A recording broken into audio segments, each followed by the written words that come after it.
ये दुकान कुछ दिन पहले खुली है और ये देखें बच्चे सारे खड़े हुए हैं पराठे लेने के लिए। क्यों भाई, पराठा मज़े का है यहाँ का? हैं? कितने कितने पराठे का ऑर्डर दिया है बताओ? हैं? 10 पराठे।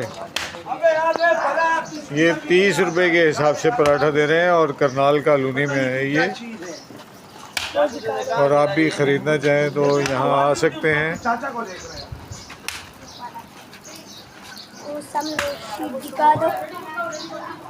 क्या दिखा दें? वो दिखा दी मैंने शीट, ये सामने वाली ये दिखा दी। क्या नाम है भाई आपका? हैं? रशीद नाम है।